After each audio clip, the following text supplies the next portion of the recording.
চা ছাড়া জীবন ভাবা যায় বন্ধুরা? যদি আপনিও চা লাভার হয়ে থাকেন তাহলে এই ভিডিওটা আপনার জন্য পারফেক্ট। আপনারা যারা লিকার চা খেতে ভালোবাসেন তাদের জন্য আগে একটা মশলা তৈরি করে নিই। তার মধ্যে আছে হাজমোলা, চিনি, জলজিরা পাউডার, সোঁঠ পাউডার, লবঙ্গ, ছোট এলাচ, গোলমরিচ আর বিট নুন। চাইলে শুকনো ভেজে নিতে পারেন, আমি মিক্সিতে গ্রাইন্ড করে নিয়েছি। এ দেখুন খুব ফাইন পাউডার। এবার চলুন লিকার চা তৈরি করি।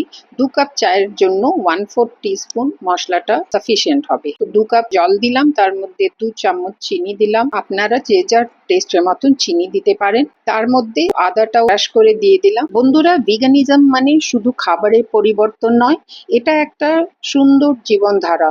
এখানে আমরা এমন খাবার বেছে নিই যা সম্পূর্ণ উদ্ভিদ ভিত্তিকে এবং আমাদের শরীর ও প্রকৃতির জন্য উপকারী। ছোট ছোট পরিবর্তনের মাধ্যমেই আমরা একটা ভালো পৃথিবী গড়ে তুলতে পারি। এবার দেখুন আমাদের লিকার চা তৈরি হয়ে গেছে। তার মধ্যে একটু লেবুর রস দিয়ে চাটা আপনি খেতে পারেন, দারুণ স্বাদ হয়। এবার আমি দুধের চা তৈরি করব। বন্ধুরা, চায়ের পদ্ধতিটা সেমই থাকবে, শুধু দুধের জায়গা আমরা কোকোনাট মিল্ক অ্যাড করব।